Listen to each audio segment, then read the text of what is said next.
Tree হাউসটা দেখছেন, অস্থির করা একটা আসলে জায়গা। প্রতি পার নাইট পার পার্সন হচ্ছে আপনার 2400 টাকা করে।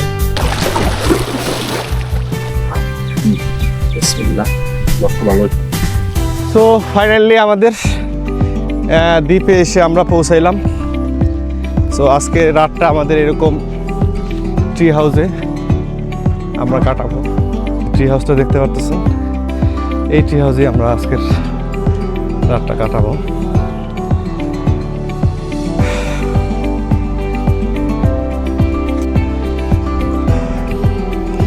ভাই অস্থির করা একটা জায়গা এটা, আসলে এত সুন্দর।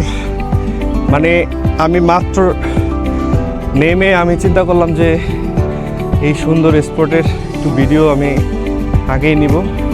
হ্যাঁ, আমাদের ওয়েলকাম ট্রিট হচ্ছে জাম। এটা হচ্ছে আমাদের সেই ট্রি হাউস।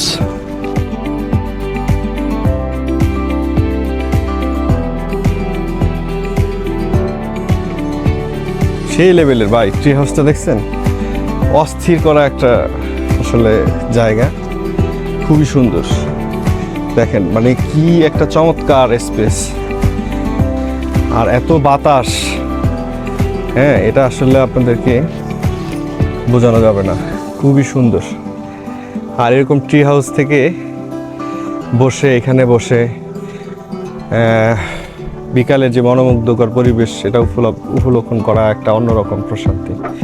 আর এখানে কোনো ভাই দেখেন, এখানে কোনো ফ্যান নাই, দেখতেছেন? দেখেন এখানে কিন্তু কোনো ফ্যান নাই, এরকম গাছের উপরে দেখছেন কত গাছের, আমরা নিচ থেকে একদম দেখা যাচ্ছে যে কত ফিট উঁচু। আমরা এখন কায়াকিং করব, কায়াকিং করে গোসল করব, তারপর বোটে যাব।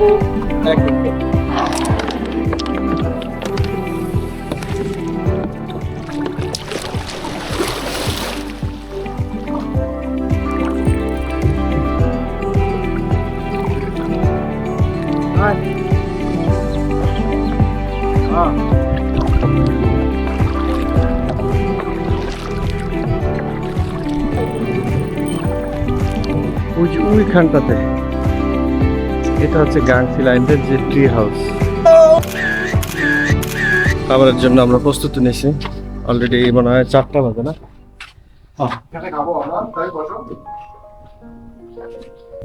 রাঙামাটিতে প্রথম দিনে আমাদের আজকে দুপুরের লাঞ্চ হচ্ছে টমেটো ভর্তা, এটা হচ্ছে আলু ভর্তা, ভাত, হচ্ছে এটা হচ্ছে দেশি মোরগ, আর হচ্ছে ডাল, পাশাপাশি ডাল আছে। তো আমাদের খাবারটা কেমন হয়েছে একটু শুরু করি, স্টার্ট করে দেখি নাকি? বিসমিল্লাহ।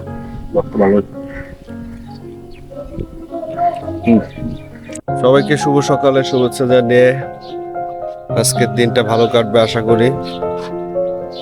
সো আমরা আজকে এই ট্রি হাউস থেকে আমরা বিদায় নিয়ে আমরা সাজেকের উদ্দেশ্যে রওনা হব।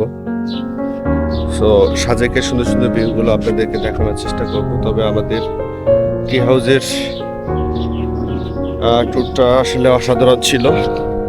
এই ট্রি হাউসে আসলে প্রতি পার নাইট পার পার্সন হচ্ছে আপনার 2400 টাকা করে। আপনার যে করে লাঞ্চ, রাতের ডিনার, আর হচ্ছে সকালের নাস্তা দেওয়া হয়।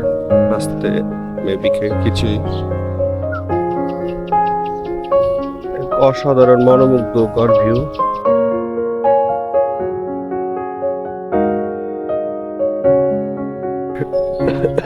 গাংসিল আইল্যান্ডের এটা হচ্ছে খাবারের রেস্টুরেন্ট।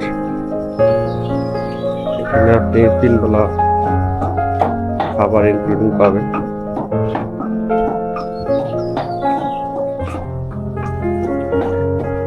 পাশে এইরকম ভিউতে আপনি বসে দুপুরের খাবার, রাতে হচ্ছে বা এখানে বারবিকিউ করা হয়, এবং সকালের খাবার। আর এখানে প্রতিটা জিনিসই হচ্ছে আপনার কাঠের তৈরি। এই যে গ্লাস, এটা হচ্ছে কাঠের, এবং প্লেট গুলো হচ্ছে কাঠের। প্রত্যেকটা জিনিস হচ্ছে কাঠের তৈরি। কাঠকে খোদাই করে তারা এই পরিবেশনটা করে। আমাদের কাছে আসলে অসাধারণ লেগেছে। খিচুড়ি, এরকম আচার, সাথে এরকম ডিম বোনা, আর তাদের পরিবেশ সাথে এরকম পরিবেশ। তো এরকম পরিবেশে আসলে এটা আসলে খাওয়াটার মজাই আলাদা। খাবার কেমন হয়েছে? মজা। ভালো হয়েছে। কাকার খাবার আসলে মান ভালো নাকি? রাত্রি যাপন করার পরে এখন হচ্ছে আমরা সাজেকের উদ্দেশ্যে রওনা হয়েছি। তো সাজেক আমাদেরকে যেতে হলে হচ্ছে এরকম ছোট ট্রলারে করে, সেখান থেকে ছোট ট্রলারে আমাদেরকে লঞ্চে উঠিয়ে দিবে লঞ্চ ঘাট। সেখান থেকে হচ্ছে আমাদের গাড়িতে সাজেকের উদ্দেশ্যে